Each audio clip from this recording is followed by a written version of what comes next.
Tes 1, 2, 3. Suara saya kedengaran? Terdengar, Pak.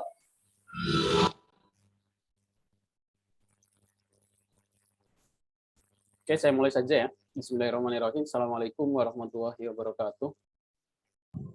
Waalaikumsalam warahmatullahi wabarakatuh. Oke, selamat pagi semuanya. Pagi juga, Pak. Oke, alhamdulillah di pagi hari ini kita bisa ketemu lagi di mata kuliah Sistem Basis Data, pertemuan ke-11.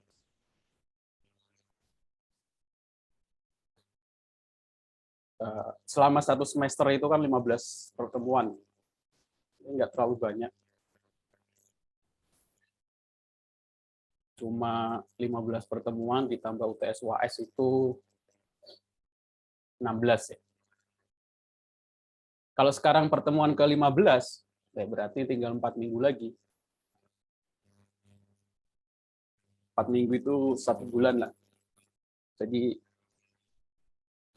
nggak banyak sebenarnya pertemuan satu semester itu.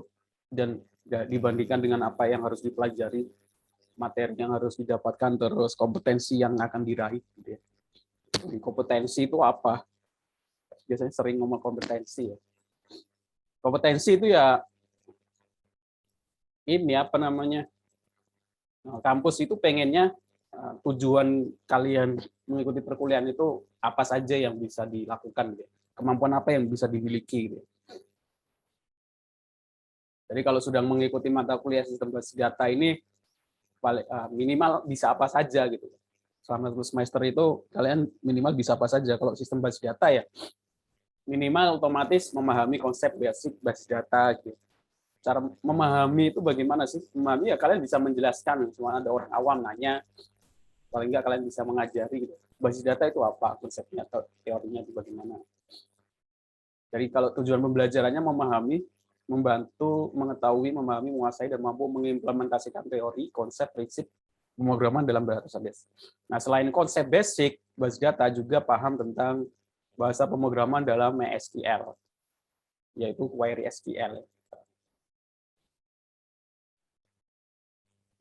Itu minimal seperti itu.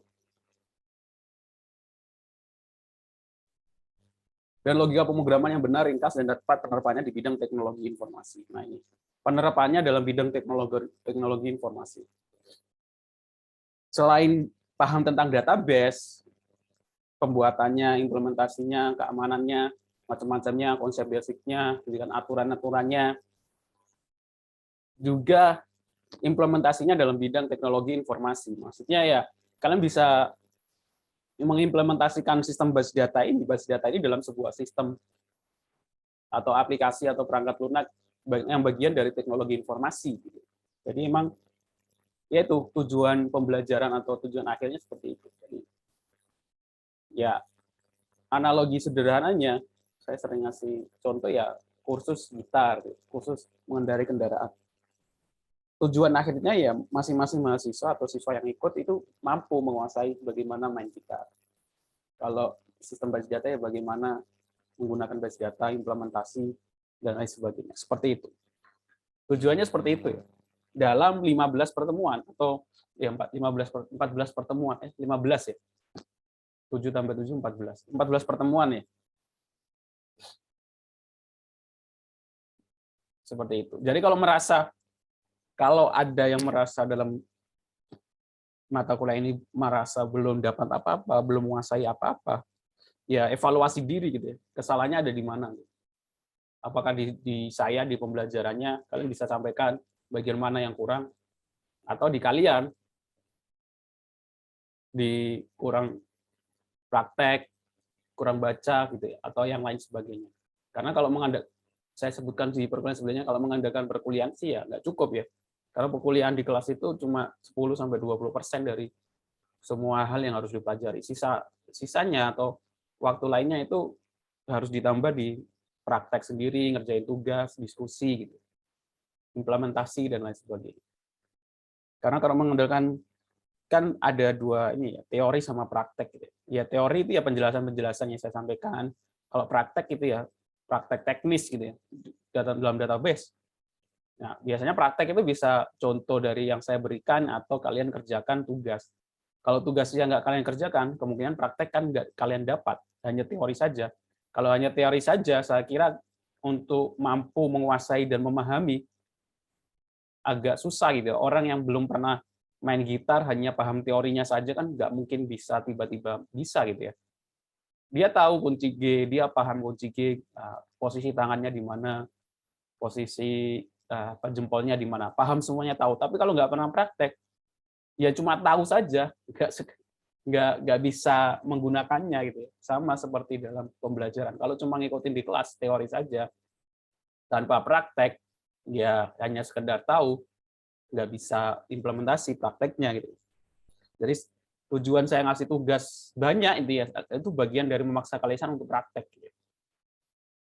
Karena ya tipe mahasiswa memang kadang harus ada yang dipaksa ya. Kalau tipe mahasiswanya yang mandiri gitu kan ada beberapa, mungkin saya yakin kalau ke kampus-kampus di negeri gitu ya, karena memang mereka niat apa ya, emang fokus belajarnya tinggi, kemampuan belajar lebih tinggi, nggak dikasih tugas pun tetap mereka kerjakan, gitu. Tetap mampu dan menguasai. Gitu. Kadang belajar sendiri, kadang beberapa dosen itu juga nggak ngajar gitu, hanya ngasih topik-topiknya saja, ini yang harus dipelajari. Gitu. Oke. Nah, di materi hari ini saya akan teruskan materi sebelumnya. Di materi sebelumnya saya bahas tentang koneksi database dengan bahasa pemrograman, salah satunya dengan PHP. Nah, yang dipelajari itu sebenarnya bukan koneksi bahasa pemrograman PHP ya, itu contoh saja. Yang dipelajari adalah konsep bagaimana menghubungkan database dengan bahasa pemrograman. Konsep basicnya seperti itu, jadi kita harus menghubungkan, harus ada plugin-nya, harus ada pihak ketiganya gitu. Kalau pengen menghubungkan dengan bahasa pemrograman lain, silakan gitu. Saya ngasih contohnya PHP. Kalau pengen ada yang menggunakan Java, Python, JavaScript dan lain sebagainya boleh. Saya kira secara umum hampir sama ya. Jadi harus mendeklarasikan variabel host, variabel password, variabel database. Terus nanti kita buat sintak untuk koneksinya. Di bahasa pemrograman apapun seharusnya sama. Nah, selanjutnya di kemarin kan ada yang nanya di contoh file yang saya kasih di GitHub itu kan ada .sql gitu. .sql. Nah, .sql ada yang nanya .sql itu dapat dari mana? Nah, .sql itu file SQL, file database kita. Ya, kalau kita ekspor ya, maksudnya ya seumpama kalau kita nulis di Notepad gitu kan, nulis di Word, kalau kita save kan menjadi .word ya, ekstensinya ya. Kalau kita buat PowerPoint kan kalau kita save .ppt. Kalau bahasa pemrograman lain Python.py, kalau Java MATLAB.net ya. Terus yang lain JavaScript.js dan lain sebagainya. Nah, kalau SQL, query SQL kalau kita save database-nya, nah database-nya .sql. Nah, itu didapatkan dari mana? Didapatkan dari membackup. Dan backup itu proses mengeluarkan file dari database kita ke dalam sebuah file. Kalau restore itu memasukkannya. Sebenarnya saya punya database di komputer saya, di PC. Saya pengen pindah ke komputer orang lain, di PC orang lain. Nah, kita harus pindah dulu kan database-nya. Kita melakukan backup. Kita pindah pakai flash disk, kita pindah ke komputer lain, terus kita restore. Export atau import sama saja. Kalau di PHP MyAdmin tinggal klik-klik saja, tapi ini contohnya menggunakan command prompt. Nah, penjelasan tentang backup dan restore itu apa? Jadi backup itu dilakukan untuk melakukan penyalinan sistem data dan aplikasinya nantinya di recovery untuk mengembalikan data yang ada di sebuah base data seperti semula sebelum adanya kerusakan. Jadi tujuannya utamanya biar kalau terjadi kerusakan atau terjadi bencana atau yang lain sebagainya, kita bisa melakukan recovery. Konsep backup recovery ini kan nggak cuma di database. Kalian bisa menemukan di sistem operasi juga kalian ada recovery kan kalau terjadi error, ada virus, jadi kan kita bisa melakukan recovery di tanggal berapa sekian. Jadi kembali lagi. Backup dan recovery tadi terjadi karena adanya kerusakan atau kegagalan operasi pada basis data. Nah, karena kalian sudah belajar konsep tentang backup dan restore ini, jangan sampai ada kasus nanti ketika kalian ngambil skripsi, ketika buat laporan skripsi, ada kendala, filenya hilang gitu ya. Kan sering terjadi seperti itu. Atau filenya rusak, hilang, delete, dan lain sebagainya. Harusnya nggak terjadi, karena kalian sudah ada materi konsep tentang backup dan restore, ya. Apalagi di dunia IT itu sangat penting. Jadi kalau punya data-data penting, itu ya paling nggak lakukan backup setiap terjadi perubahan. Nah, backupnya ya jangan ditaruh di komputer yang sama atau di folder yang sama atau di hard disk. Sebenarnya kalian punya file skripsi di komputer, gitu, di drive D. Terus kalian backup, terus backup-nya kalian taruh di drive E. Ya sama saja ya. Itu artinya ya nggak melakukan backup. Ya kalau terjadi apa-apa semuanya laptopnya itu kebanjiran, kena air atau jatuh atau rusak atau hilang, ya hilang dua-duanya, backup-nya hilang, aslinya juga hilang.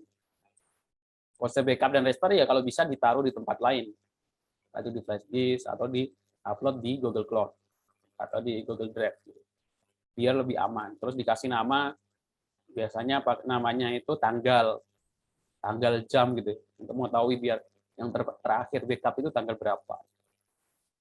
Seperti itu. Jadi harus dibiasakan, apalagi saya kira di Google Drive kan ada gratis 15 GB ya, lumayan. Terus ada aplikasi sinkron kan, sinkron Google Drive. Jadi komputer kita itu kita install Google Drive sinkron, komputer kita sinkronkan satu folder, jadi folder ini akan mensinkron otomatis yang di Google Drive. Kalau terjadi perubahan di sini, yang di Google Drive juga ikut berubah.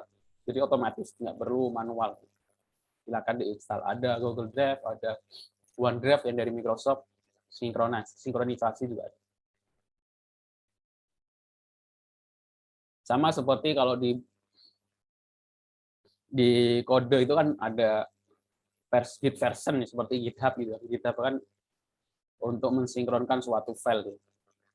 Jadi beberapa komputer ngakses satu folder, dan di sini semuanya akan sinkron sama. Kalau ini melakukan perubahan, dia push ke Git, yang di komputer lain juga akan melakukan perubahan. Tapi biasanya ada Git masternya. Ada masternya, ini di ACC atau enggak perubahan. Kalau di ACC, semua akan ikut berubah di komputer lain.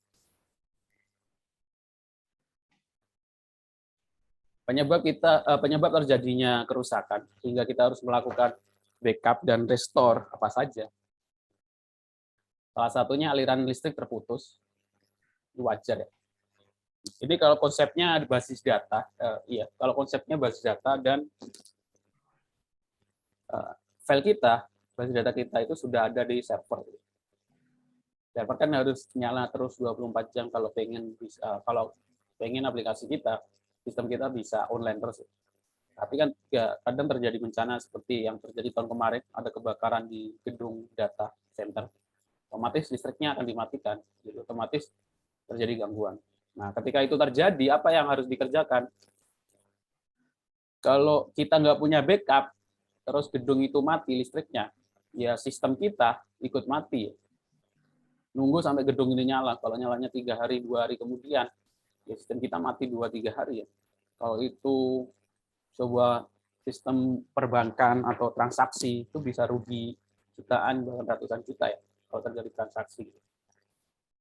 Salah satunya biar tetap bisa diakses sistem kita, ya kita harus buat backup di tempat lain. Ini gedung A, ini gedung B. Jadi ketika gedung A ini kebakaran, kita harus cepat-cepat pindahkan server yang gedung B kita online-kan. Jadi orang tetap masih bisa termasuk dari sistem, dari gedung B. Seperti itu. Jadi paling offline cuma beberapa menit, menit, hitungannya menit kalau bahkan detik. Dan seperti ini masih bisa dibuat otomatis, karena apapun yang berbasis perangkat lunak yang terjadi di komputer itu kita bisa buat otomatis. Jangan kan yang berbasis komputer, yang sesuatu yang kita lakukan terus-menerus di dunia nyata, entah itu kayak jalan atau apa, melakukan sesuatu itu aja kita bisa buat otomatis ya, bisa dibantu dengan robot. Apalagi yang berbasis perangkat lunak. Jadi kita buat program, ya kalau logikanya ya kita buat pengecekan if listrik mati, file apa akses kita pindahkan ke IP address sekian gitu. Udah kita jalankan programnya. Program ini berjalan tiap 5 menit atau 5 menit atau 1 menit dicek listrik mati atau enggak. Terus menerus kalau listrik mati langsung pindah otomatis. Ya seperti kayak aliran listrik di rumah sakit ya. Rumah sakit kan vital gitu. Listrik di rumah sakit kan vital, nggak boleh mati, nggak bisa mati karena dia ada hubungannya tentang ketika ada operasi oksigen ke orang yang lagi ICU dan deteksi jantung dan lain sebagainya itu kan penting. Kalau listrik mati kan terkait nyawa seseorang gitu. Bahkan makanya kalau di rumah sakit harus punya backup aliran listrik, entah itu dari genset atau yang lain sebagainya. Jadi kalau listriknya mati, nggak boleh lebih dari semenit langsung ganti ke genset harus nyala gitu. Ya karena vital ini terkait nyawa seseorang kalau di aliran listrik di rumah sakit. Ya sama seperti itu. Di sebuah sistem juga kita harus punya backup kalau terjadi apa-apa, listriknya mati. Harus ada backup second plan yang membuat sistem itu tetap bisa berjalan. Yang kedua penyebabnya adalah kesalahan operator human error. Ya ini wajar. Tiba-tiba kita nggak sengaja delete seluruh file gitu. Saya juga pernah nggak sengaja delete satu file sistem gitu. Saya kira saya mau delete apa kemarin? File yang saya kira nggak kepake, tapi ke delete semua. Ya, otomatis kita harus punya backup-annya. Untung punya backup-annya. Kalau kita sewa hosting, shared hosting atau yang layanan hosting itu biasanya mereka punya ada menu layanan backup bulanan, ada yang bulanan, ada yang 2 mingguan, ada yang mingguan. Jadi kalau kita nggak sengaja delete, kita kontak aja ke customer service-nya penyedia hosting tersebut. Kita minta, saya nggak sengaja delete, minta di restore atau di recovery folder saya. Biasanya bisa. Jadi makanya kalau saya nyari layanan hosting itu nyari yang customer service-nya, nggak cuma masalah harga ya, tapi yang customer service-nya itu bisa di kontak 24 jam. Karena kan kita nggak, kadang malam jam 2, jam 1 gitu, terjadi kesalahan, customer service-nya yang ada bisa dikontak dan balas gitu. Saya biasanya patokannya di situ karena ada hosting-hosting yang murah gitu. Ya murah tapi layanannya agak kurang karena kadang nggak aktif gitu. Bahkan di chat di jam kerja jam 8 pagi, 9 pagi aja nggak aktif. Balasnya sore atau sehari kemudian. Ya karena ada seperti itu. Perbedaannya di harga emang kalau kualitas harganya memang agak mahal, mereka kan harus bayar customer service yang standby 24 jam. Tapi itu emang perlu kalau untuk kendala sesuatu kan kita nggak bisa nggak bisa tahu kendalanya itu di jam berapa. Oke. Kesalahan perangkat lunak. Hal ini dapat mengakibatkan hasil pengolahan tidak benar, informasi yang disajikan salah. Ini maksudnya kita buat kode, ternyata dalam kode itu kita melakukan delete atau edit di table yang salah, itu kan bisa terjadi. Akhirnya kita perlu restore. Terus yang keempat, ya ini wajar juga, disk rusak, namanya sama seperti komputer kita ya.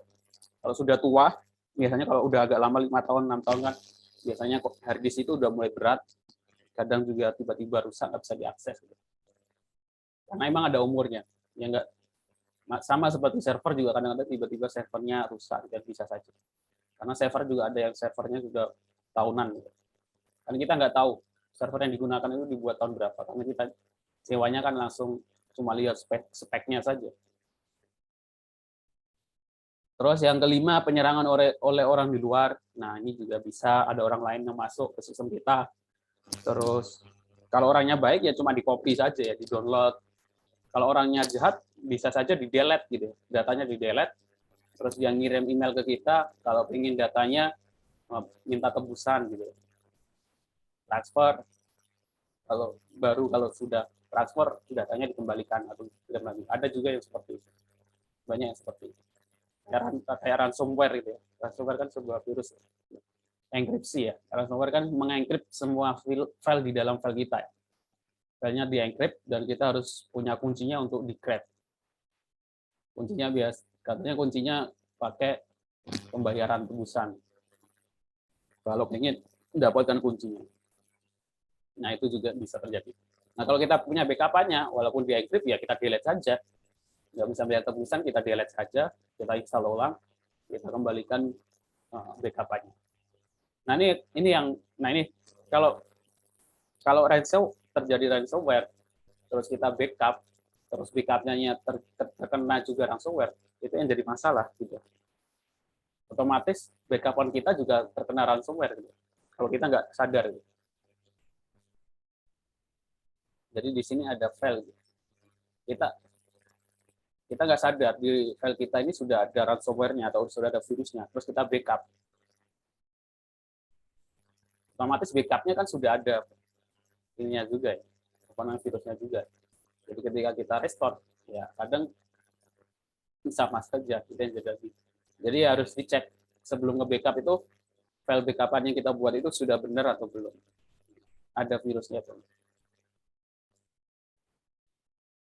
Jenis-jenis kerusakan, kegagalan transaksi, kerusakan sistem, kegagalan kerusakan sistem. Nah, jenis backup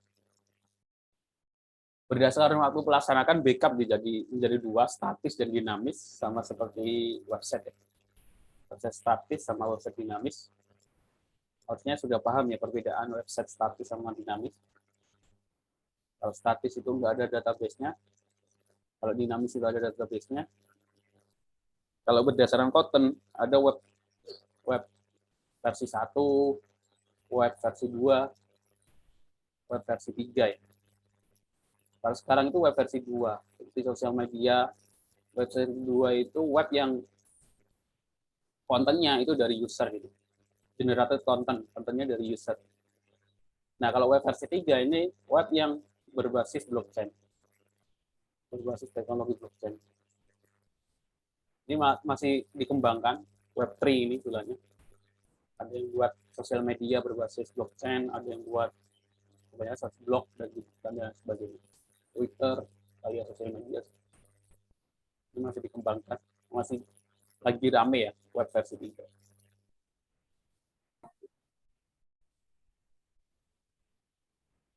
Nah, sekarang kita baru masuk ke materi kita hari ini, backup dan restore.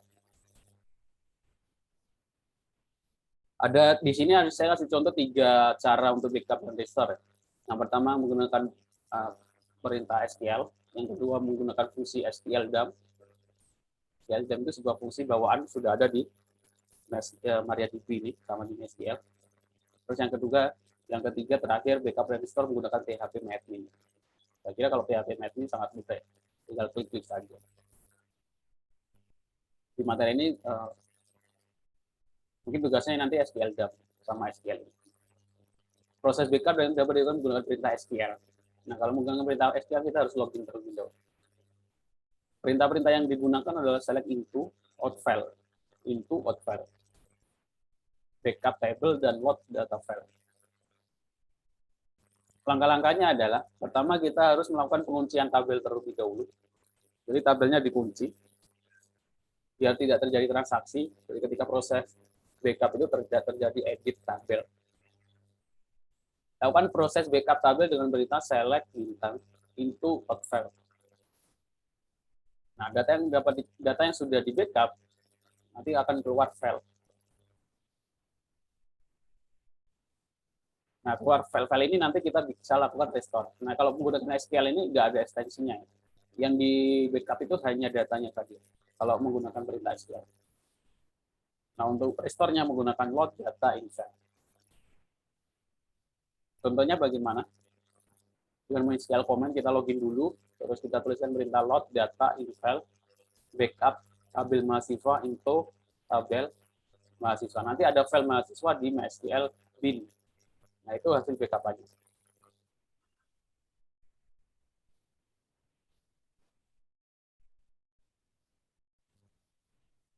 Contohnya, pertama kita masuk dulu ke dalam database kita masing-masing. MySQL min-u ini menggunakan apa namanya user root ya.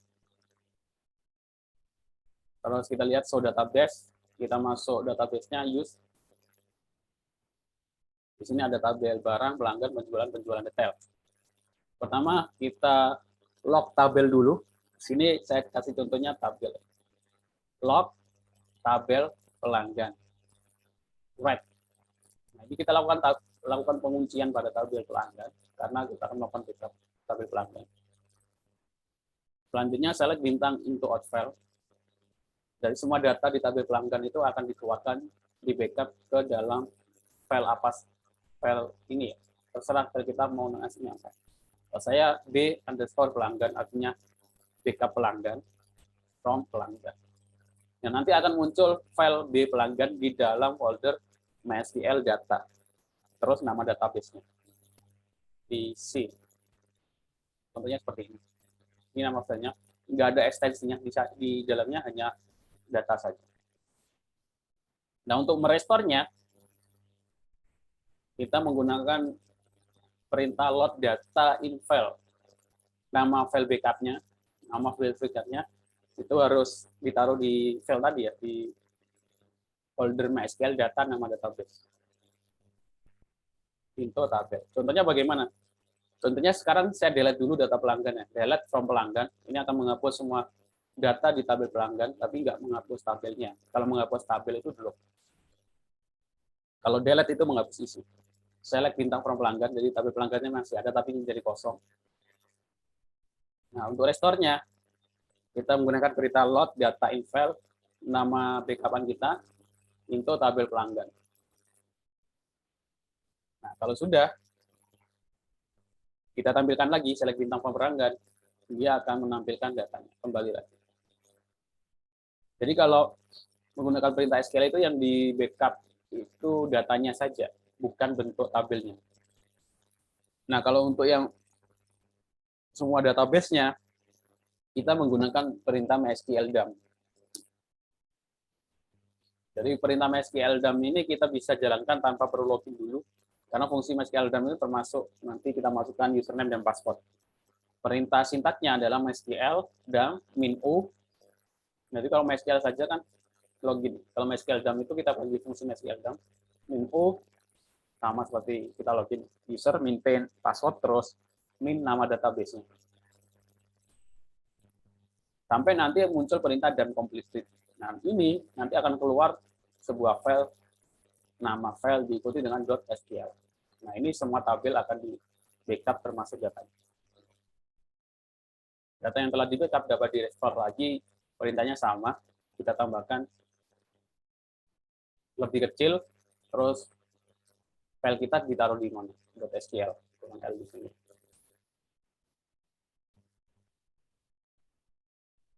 Oke, sampai sini mungkin ini ya, cukup jelas ya.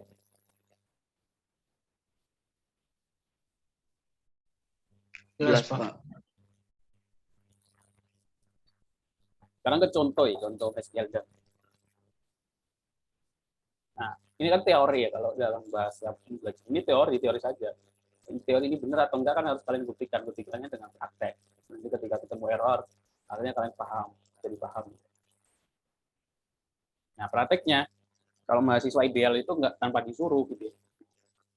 Pasti akan ngerjain gitu, praktek. Tapi karena ini ya saya paksa gitu, biar semuanya praktek dalam bentuk tugas. Makanya kalau tugasnya dikerjain orang lain ya nggak masalah kalau kalau saya sih itu ini maksudnya keputusan kalian masing-masing ya. Kalau pengen bisa ya ngerjain, kalau hanya pengen nyari nilai ya silakan. Kerugiannya nggak bisa, kerugiannya di kalian masing-masing. Nah, selanjutnya untuk contohnya. Nah, contohnya ini. Jadi kalau contoh di MySQL dump ini kita nggak perlu login ya. Loginnya dari proses MySQL dump ini fungsi MySQL dump ini kita langsung masukkan min-u. Kalau kita menggunakan user root ya root min-p, kita masukkan password. Min-p ini bisa masukkan password setelah min-p. Setelah boleh juga kalau di enter baru dia minta password juga bisa. Terus diikuti dengan nama database-nya. Ini nama database-nya Messi 311, ini nama database saya. Nah, terus kita mau pengen backup ke nama file apa. Nah, kalau backup itu menggunakan lebih besar. backup2.sql. Kalau kita enter nanti akan muncul file backup2.sql di C kalau nggak salah. Kalau nggak di C di ini MySQL bin. Di MySQL bin. Kalau tadi itu kan di MySQL data. Nanti akan muncul nama backup kita. Nah, kalau untuk merestore-nya sama persis. Perbedaannya hanya di min P. Kalau merestore-nya adalah min P. Perbedaannya di huruf besar, lebih besar, lebih kecil ya. Kalau lebih besar ini untuk membackup, naruh keluar. Kalau lebih kecil ini untuk restore. Maksud saya lebih kecil kan harusnya tahu ya. Ini itu lebih kecil, ini lebih besar. B besar, K kecil.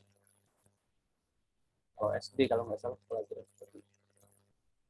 Nah, kalau merestore MySQL dump, min root, min P, passwordnya, terus nama database-nya yang akan kita restore. Jadi database-nya harus ada dulu. Jadi kalau kita ingin restore, kita buat nama database-nya dulu, kosong gitu, baru kita restore. Kalau belum ada ya kita ini nggak bisa diisi, kita isi apa. Kita buat dulu, terus baru di min lebih kecil, posisi file backup-nya kita taruh di mana. Kalau ini default-nya kan keluarnya di sum MySQL bin backup.sql. Oke. Nanti akan muncul seperti ini sampai proses restore complete. Saya kira cukup mudah. Nah, nanti ini tinggal kita implementasikan di PHP. Jadi nanti sistem kita bisa punya backup dan restore sendiri gitu, tanpa PHP-MyAdmin.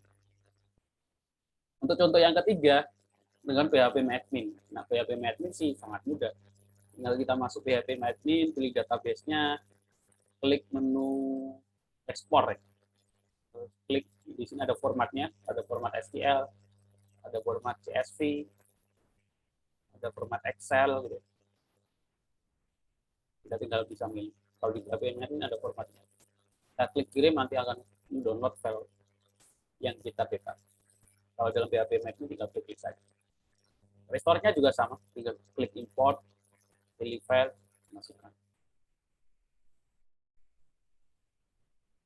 Nah, kalau sudah paham backup dan restore menggunakan command prompt seperti ini, perintah MySQL dump ini kita tinggal taruh di PHP sehingga kita punya sistem backup dan restore di dalam sistem kita. Gambarannya seperti apa? Gambarannya saya kasih contoh.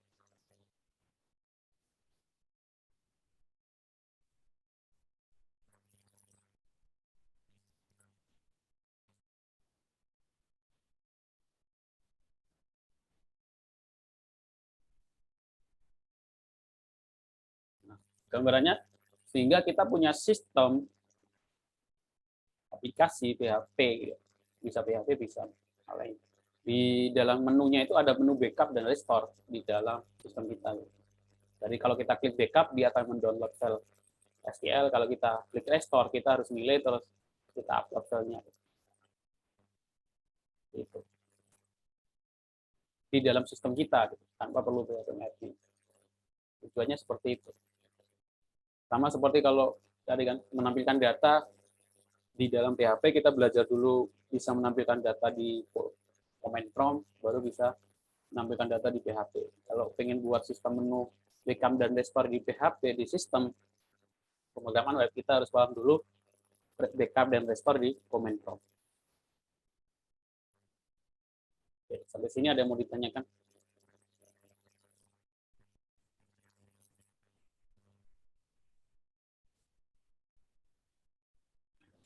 Izin tanya, Pak. Ya, silakan. Untuk ini kan yang PHP versi 5 ke bawah, kalau nggak salah, kalau mau koneksi pakai MySQL, Pak, ya. Kalau yang versi 5,6 ke atas, yang MySQL, iya, Pak? Iya. Itu kalau misalnya dari perbedaannya itu, yang untuk database ada nggak, Pak? Apa ada. yang di PHP ada? Nggak ada. Perbedaannya itu nggak ada. MySQL itu sudah nggak disupport di 5 ke atas ya, di masalah keamanan, terus diganti dengan MySQL. Perbedaannya nggak ada. Jadi kalau kita punya sistem pakai MySQL, ya kita harus ganti kodenya satu-satu menjadi MySQL. Kalau sintak query-nya tetap sama, cuma perintah MySQL-nya. Kalau MySQL Connect menjadi MySQL Connect, kalau MySQL Fetch Array menjadi MySQL Fetch Array. Nah, saya kasih contoh.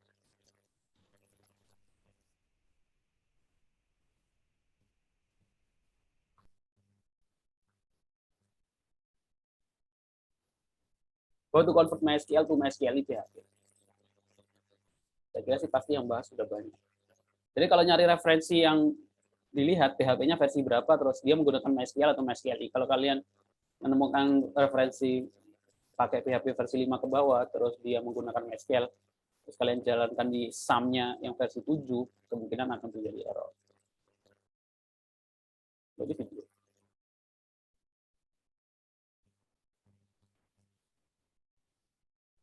Jadi kalau MySQL Connect, ya MySQL Connect seperti ini. Sama. Kalau MySQL, MySQL Connect. Tapi kalian harus ganti semua perintah MySQL dalam sistem tersebut. Satu-satu. Jadi connection MySQL Connect menjadi MySQL Connect. Seperti itu. Dan ini ada perbandingannya. MySQL Fit Array, Row menjadi MySQL Effects Row, MySQL Effective Row, MySQL Close menjadi MySQL Close, MySQL Dataset menjadi MySQL Dataset, MySQL Error No menjadi MySQL Error No. Nah, ini sih sudah nyakup semua. Jadi mengganti semua MySQL ini menjadi MySQL. Seperti itu. Ya caranya ada 2 cara. Kalau nggak mau ganti, turunkan versi PHP-nya. Tapi nanti sistem itu akan ada celah di keamanannya pasti. Jadi kan kita punya komputer server, komputer host, PHP-nya versi 7. Dia harus menggunakan MySQL. Kita punya sistem aplikasi. Dia pakai PHP 5 atau 4. Dia menggunakan fungsi MySQL. Kalau kita install di sini, terjadi error karena dia harus MySQL. Caranya bagaimana? Kita ganti MySQL-nya ini menjadi MySQL satu-satu di kode, atau di komputer kita turunkan PHP 7-nya ini, kita turunkan menjadi PHP 4. Itu akan bisa. Tapi kelemahannya otomatis akan ada celah keamanan. Seperti itu. Paham ya? Tapi kalau misalnya ada sistem yang dari PHP yang versi 5, terus kita ke di saya ada yang PHP, saya pakai yang versi 7. Kan ya. Tadi kata Bapak itu ada celah keamanan yang di PHP versi 5-nya ya. Ya. Itu nanti kalau saya ganti yang hanya ganti MySQL saja, nanti tetap ada celah apa di situ Pak, di celah keamanannya Pak?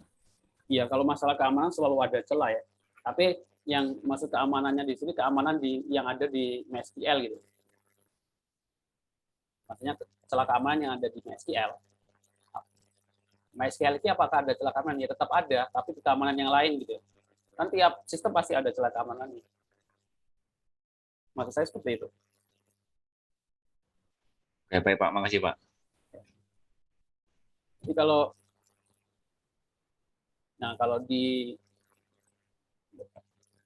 kita sewa hosting, biasanya kan kita menerima cPanel ya. cPanel sebenarnya kita tinggal klik-klik saja. Kalau kita sewa server kan kita harus install PHP sendiri, uninstall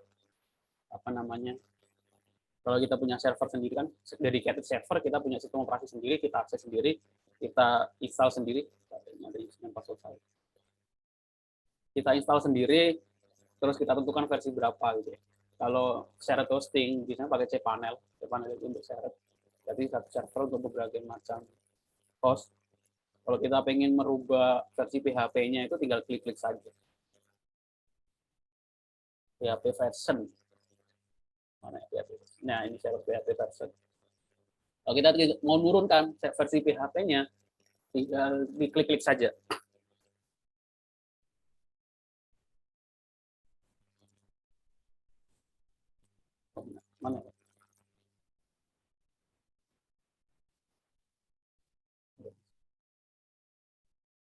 PHP multi PHP-nya aja, multi PHP. Select PHP version.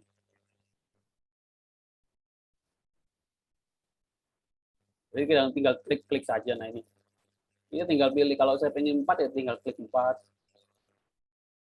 5 gitu, 7. Terus kalau di ada juga yang berbasis cloud, platform as service, itu tinggal sama, tinggal pilih versi PHP-nya versi berapa. Nah ini Nginx-nya itu web servernya versi berapa, itu tinggal pilih aja. Terus PHP-nya versi berapa tinggal pilih. Nah ini namanya cloud server atau biasanya disebut serverless juga. Kenapa disebut serverless? Seakan-akan kita nggak punya server. Kenapa? Semuanya kita lakukan hanya klik-klik saja. Kita pengen RAM-nya berapa, kita tinggal geser.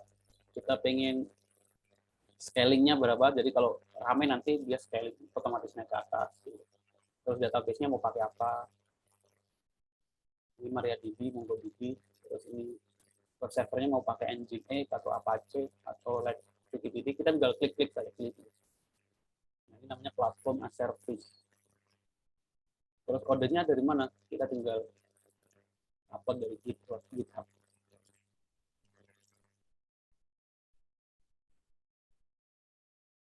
Seperti itu. Oke. Nah, selanjutnya, nah ini. Backup itu kan penting, tadi saya sudah bahas. Jadi kalau datanya sangat penting, kadang ada beberapa kantor melakukan backup-nya itu harian. Per hari di backup.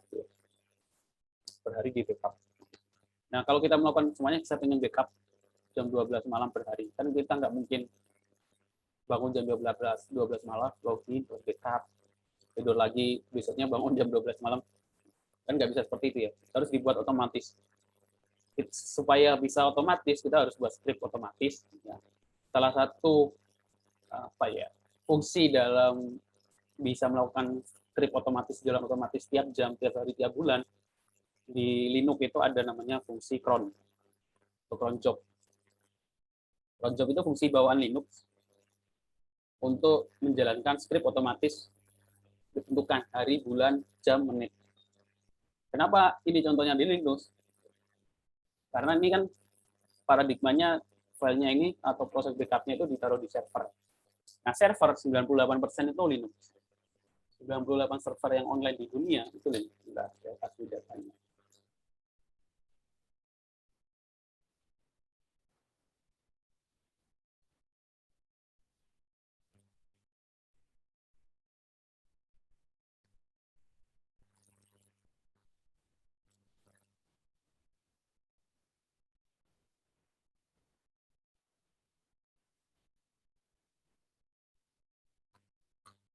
Saya baca dulu.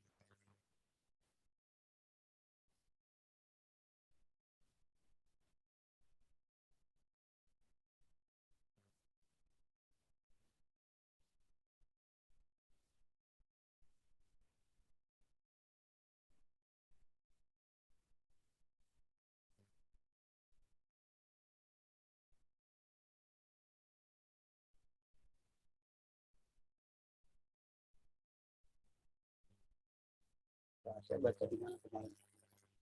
Server 98 server di dunia yang online itu Linux. Basisnya Linux.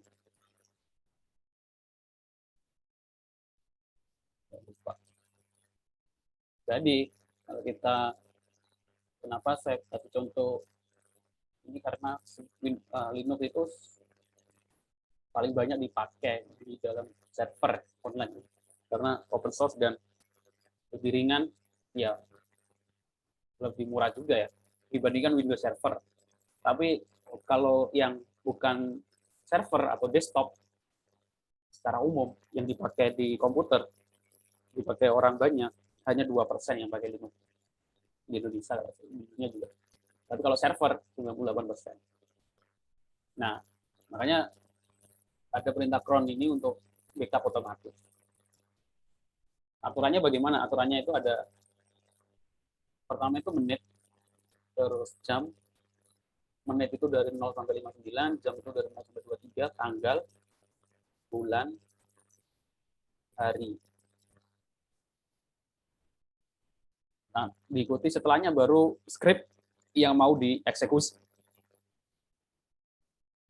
Ya, apa itu cron? Cron adalah sistem berbasis Unix, Linux, Ubuntu, Mac itu juga berbasis Unix, yang berfungsi untuk menjalankan teks atau script secara otomatis. Oleh karena itu, cronjob adalah sebutan pengguna cron untuk menjalankan teks di waktu ini. Di Windows juga ada, tapi namanya bukan cron, schedule test kalau nggak salah. Schedule test. Tapi kan server Windows itu jarang karena mahal dan berbayar, kecuali perusahaan-perusahaan besar ya, company besar itu mungkin pakai Windows Server. Apa web servernya ini namanya Microsoft Server atau Internet Server IIS. Contohnya bagaimana? Contohnya saya pengen, ini contoh scriptnya. Ini waktu yang akan kita tentukan, terus ikuti script backup database. Contohnya, saya pengen buat perintah script untuk melakukan backup otomatis setiap jam 3 pagi. Setiap jam 3 pagi, kita buat backup database otomatis. Caranya, kalau di Linux kita tulis cron tab min e, nanti akan muncul sebuah komen, sebuah komen file. Kita tambahkan di bawahnya, paling bawah teks gitu. Kalau jam 3 pagi berarti 0, itu maksudnya menit 0, 3 itu jam 3. Nah, kalau sisanya itu bintang, harinya bintang, bulannya bintang, menitnya bintang, hari, bulan, hari, minggu, bulan. Artinya bulan apa saja, hari apa saja, minggu apa saja. Berarti tiap hari jam 3 pagi, script ini akan dijalankan. MySQL DAM, urut, P, passwordnya, terus kampus, db, di backup ke kampus db.backup.sql. Biar lebih jelas, ada namanya cron simulator, cronjob simulator.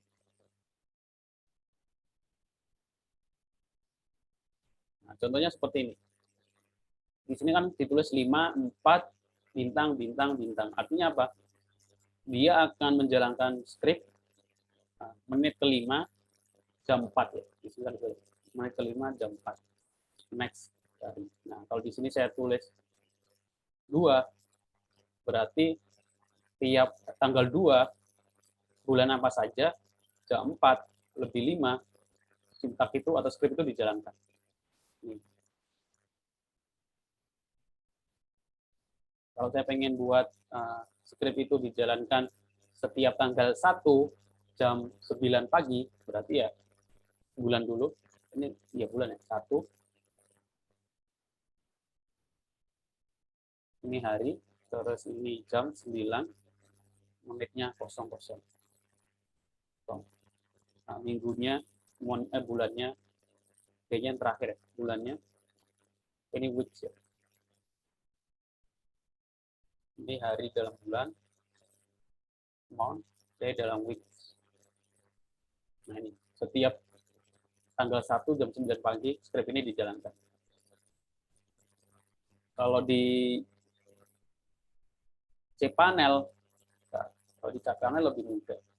Kalau di cPanel sudah ada apa namanya, sudah ada fungsinya, kita tinggal pilih. Nah ini cronjob. Kita tinggal pilih. Di sini sudah ada menitnya, jamnya, harinya, bulannya, minggunya. Terus ini komentar atau scriptnya, MySQL DAM kita di sini. Kita klik add new cronjob, dia akan menjalankan cronjob. Di sini sudah ada common setting yang paling sering dipakai. Ini sudah ada indikasi contoh ya. Ini untuk per menit, bintang, bintang, bintang.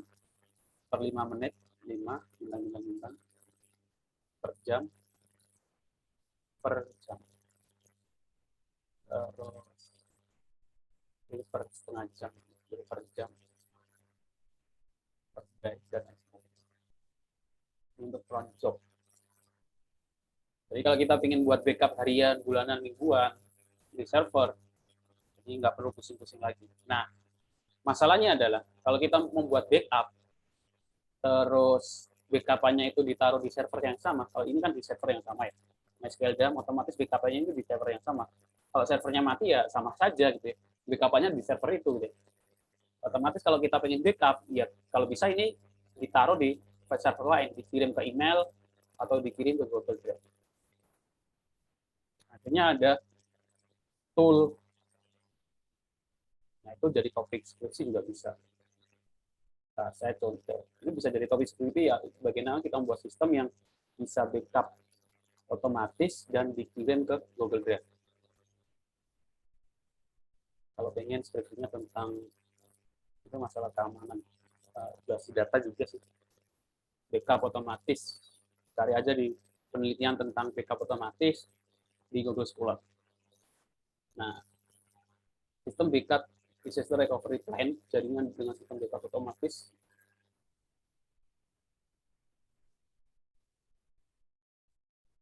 Nah, rancang bangun aplikasi keamanan database dengan backup otomatis menggunakan sistem cloud. Jadi topik skripsi itu sebenarnya banyak ya. Kalau saya ngajar di mataku ya, saya kasih saran-saran skripsi yang nggak cuma buat sistem, data science, banyak ada hal-hal sepele yang bisa dijadikan topik skripsi. Ini tahun 2021. Jadi kita semuanya pengen buat sistem yang ya, jadi kalau ada yang bimbingan ke saya, kalau cuma buat sistem sih enggak, ya boleh-boleh saja, tapi saya minta tambahkan implementasi algoritma atau implementasi teknologi. Algoritma teknologi kalau nggak bisa ya ada ada apa namanya? Kalau kita buat aplikasi itu ada apa namanya?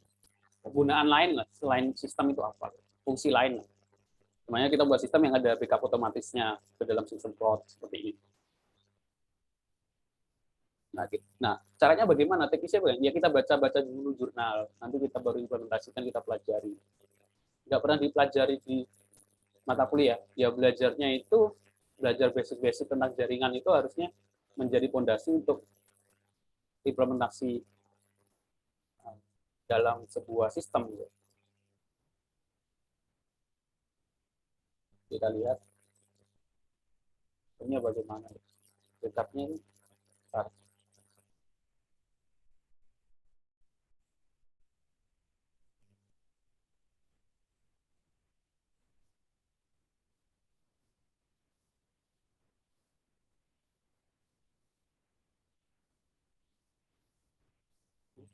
Nggak ada aplikasi keamanan database dengan backup otomatis. Kalau nggak menemukan jawaban, ya kita cari sistem yang lain. Implementasi backup data, sistem informasi perpustakaan.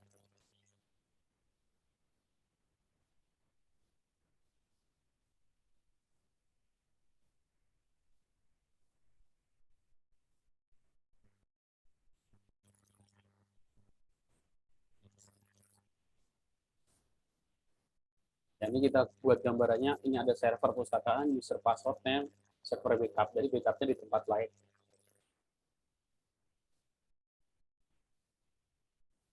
Nah, ini menggunakan kombinasi.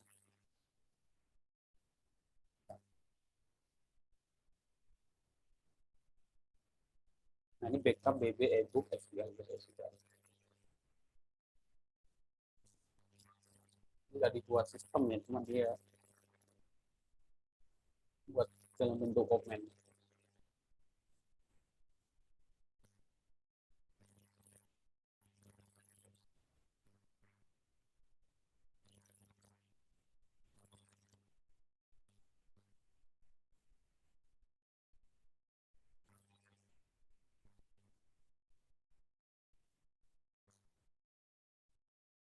Sistem backup otomatis menggunakan protokol FTP dan SMS Gateway di tahun 2014.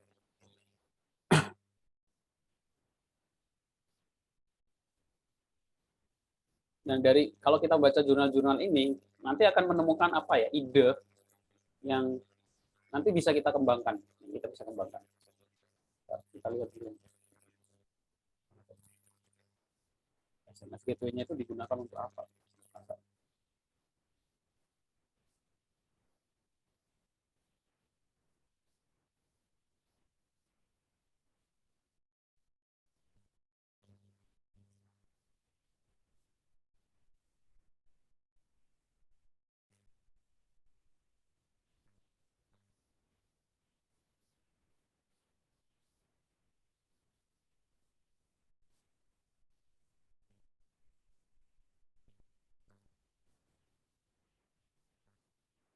informasi lokasi dosen, informasi gitu.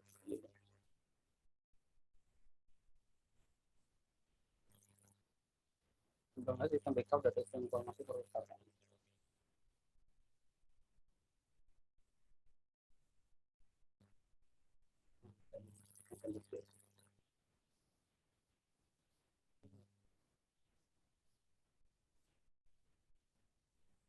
Nah, gitu isinya.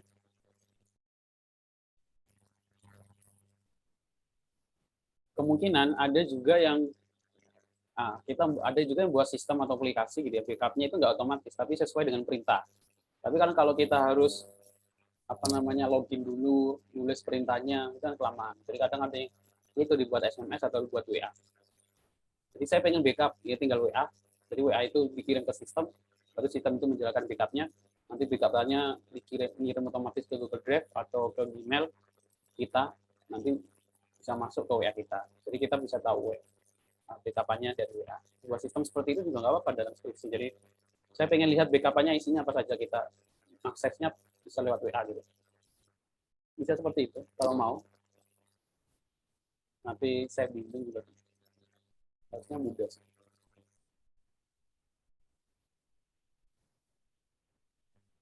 Nah, oke. Kalau sudah, sekarang tugasnya, praktek. Tugas ke-6 ya, dari satu semester ini sudah ada 6. Nanti UAS-nya sih saya pengennya UAS-nya nanti project sistemnya itu jadi ya. Kan kemarin tugas 5 menampilkan data. Saya lihat baru 2 orang. Jadi yang lain silakan dikerjakan karena nanti ada tugas-tugas selanjutnya sampai buatan sistem jadi. Nah, kemarin ada beberapa masukan dari 2 orang ini.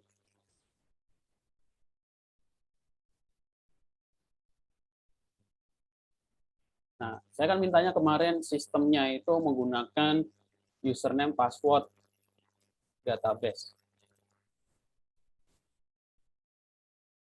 Nah, ini ada yang mengumpulkan menggunakan root. Nah, ini saya nilai, tapi nilainya nggak nilai maksimal ya, paling 70 kalau salah. Karena nggak sesuai perintah ya. Kalau perintahnya kan jangan pakai root, tapi pakai user admin klinik sesuai dengan dan passwordnya NIM sesuai dengan yang PS. Kalau yang ini sudah benar. Nah, admin klinik passwordnya NIM. Terus tampilkan datanya. Oke. Ini kan tampilkan datanya. Tugas selanjutnya kalian siap-siap. Nanti data ini dipisah ya. Ini kan satu halaman jadi smart tabel. Nanti ini dipisah. Nanti dokter tabel halaman sendiri, setelah ini di depan pasien tabel sendiri, obat tabel sendiri. Setelah itu baru kita buat modul istilahnya. Misalnya di sini ada modul data dokter, modul data pasien, tabel obat, nanti ada modul transaksi, nanti ada modul laporan, nanti ada modul backup dan restore, terus yang terakhir kita baru buat login dan logout. Jadi banyak yang harus dikerjakan. Sehingga nanti ketika selesai UAS, ketika selesai mata kuliah ini, kalian punya portofolio gitu. Pernah buat sistem apa ini? Saya sudah pernah buat sistem klinik gitu. Database-nya ini kalian bisa jelaskan tabelnya apa saja, tipe datanya apa saja, nya apa saja, terus proses transaksinya bagaimana, proses laporannya bagaimana. Terus kalau masalahnya ini di dalam tabel user, kemarin ada tabel user ya, ada tabel user, terus ini ada username password. Nah, ini itu digunakan untuk login di aplikasi. Nanti kita kan punya aplikasi, ada login username passwordnya pakai tabel ini. Nah, ini kalau password, kalau seperti ini itu nggak disarankan. Password itu nanti kita bahas enkripsi sama hash fungsi. Apa bedanya enkripsi sama hash? Walaupun nanti harusnya ada mata kuliah kriptografi. Password ini nggak boleh disimpan 1, 2, 3, 4 ini di sini ya, tapi harus di encrypt. Encryptnya bisa pakai MB5, pakai hash dan lain. Encrypt database. Contohnya bagaimana?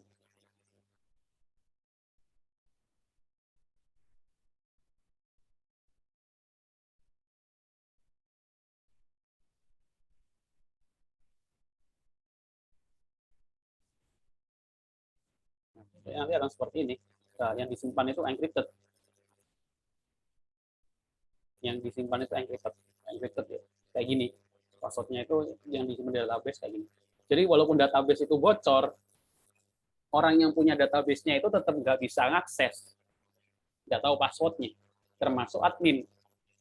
Jadi semuanya saya admin sebuah website, terus saya login sebagai user dari orang yang login. Saya pengen lihat passwordnya di PHP admin atau database, tetap nggak bisa karena yang disimpan itu encrypted seperti ini. Yang tahu ya hanya yang punya password.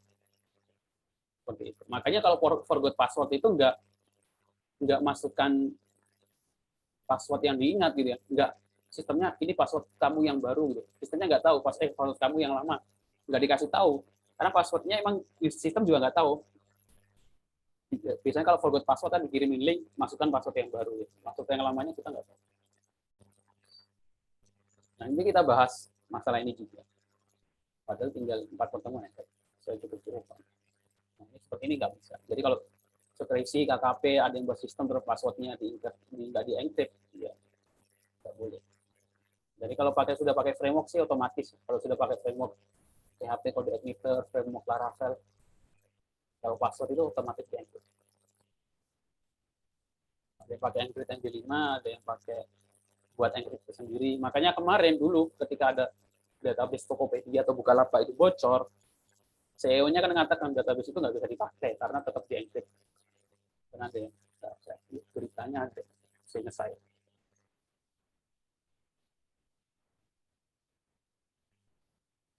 Tokopedia. Nah, 2020 ya, 90 juta akun, banyak banget ya. 90 juta akun itu bocor Tokopedia, ada yang download. Tapi CEO-nya mengatakan nggak bisa karena di-encrypt. Jadi walaupun bocor, dia harus tahu decrypt-nya, harus bisa decrypt-nya, kecuali kalau yang ngambil datanya itu bisa decrypt. Nah, bukanlah sebab informasi pengguna Tokopedia tetap aman terlindungi di balik enkripsi. Ini dari Tokopedia yang mengatakan seperti itu. Jadi kalau data ini bocor, tabel user ini bocor, orang tetap nggak bisa login. Sebenarnya tetap bisa login. Caranya bagaimana? Kalau kita bisa akses database tapi nggak bisa login, nah itu banyak ini ngajarin artinya. Sebenarnya saya bisa mengakses database tapi saya nggak punya loginnya, isinya di-encrypt. Caranya sangat mudah sih. Kita tinggal insert data baru, ID, username, password baru, otomatis kita punya user baru ya, maksudnya data baru. Kalau nggak kita melakukan update Ilham ini kita update passwordnya menjadi 123. Akhirnya kita bisa login sebagai Ilham dengan login kita pakai perintah update, query update. Sepertinya seperti itu. Oke. Nah, untuk tugasnya masuk ke database nama dan NIM. Ini pakai database bukan database nama dan NIM, pakai database admin klinik yang passwordnya NIM, admin klinik. Lakukan proses backup dan recovery dengan SQL dan SQL dump. Yang keempat, tuliskan script cron job untuk melakukan backup otomatis setiap hari Minggu jam 12 malam. Skripnya saja.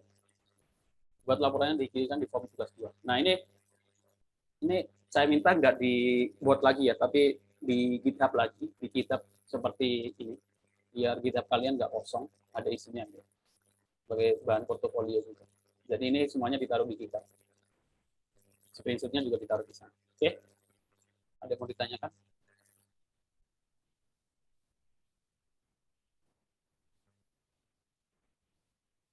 Tidak ada, Pak.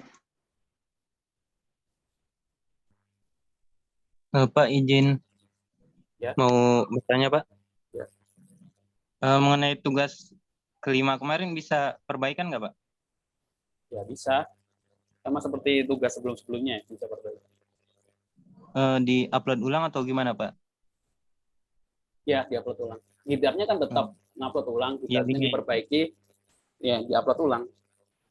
Oh iya. Ya, makasih, Pak. Ya, walaupun linknya sama. Yang lain ada yang mau ditanyakan?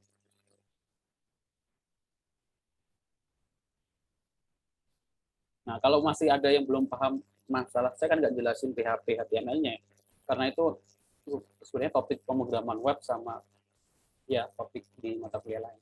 Tapi kalau pengen belajar PHP, saya menemukan materi dari kampus lain yang bisa belajar. Kuliah online Universitas Komputer di sini ini perkuliahan PHP nggak salah, dari instalasi, mengenal PHP, perulangan, logging dan PHP, belajar dinamika statik.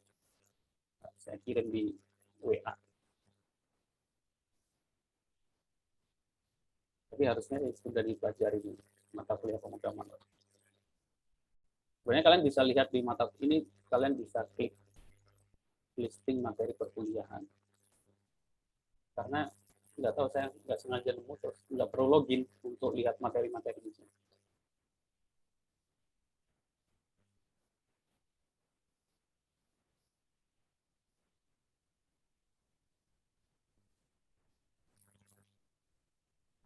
Ya, ada lagi yang mau ditanyakan?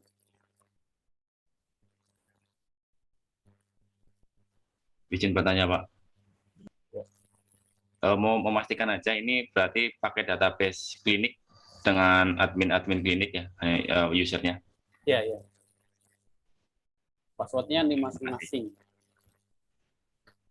Karena kan datanya sudah ada. Kalau menggunakan database lain kan datanya belum ada, belum banyak. Datanya kan dikerjakan ketika UTS kemarin.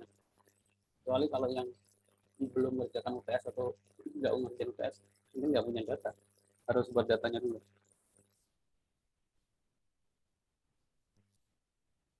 Tapi nggak tahu di kelas ini atau kelas lain ada yang nilainya saya kurangin karena datanya sama persis. Saya lihat ada yang data obatnya. Ketahuan sih kalau data obatnya itu sama persis. Masa buat data obat, data user, ya saya tetap nilai tapi saya kurangi nilainya karena sama persis. Kemungkinan ngopi gitu ya. Paling enggak kan walaupun ngopi kan datanya dirubah lah. Maksudnya kayak ada obat amoxicillin, terus apa. Amoxicillin terlalu umum ya. Tapi kan kemarin minta UTS itu 5 data, 5-5-nya sama gitu kan. Ya itu berarti tinggal ngopi dari tempat lain kayaknya. Enggak kayaknya sih, kemungkinan 99% gitu ya. Kalau 100% kayak karena ya ada kemungkinan sama persis 5 data itu sama, tapi kan sangat kecil. Karena samanya itu di hampir semua tabel gitu. Walaupun NIM-nya NIM dia sendiri tapi datanya sama. Nah, itu biasanya nilainya saya kurangi dari situ. Jadi sebenarnya koreksinya sih nggak susah ya. Kita lihat aja datanya, langkah-langkahnya, NIM-nya gitu. Karena ada juga yang NIM-nya orang lain. Kemungkinan sih karena emang nggak mau ngerjain. Kalau NIM orang lain otomatis udah pasti plagiat. Oke, itu saja. Ada lagi yang mau ditanyakan?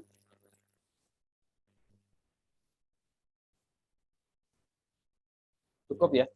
Kalau nggak ada pertanyaan, saya akhiri perkuliahan kita hari ini. Kalau ada menemukan kendala, silakan ditanyakan di grup WhatsApp saja. Dan mohon maaf kalau ada salah-salah kata. Saya akhiri. Assalamualaikum warahmatullahi wabarakatuh. Waalaikumsalam warahmatullahi wabarakatuh.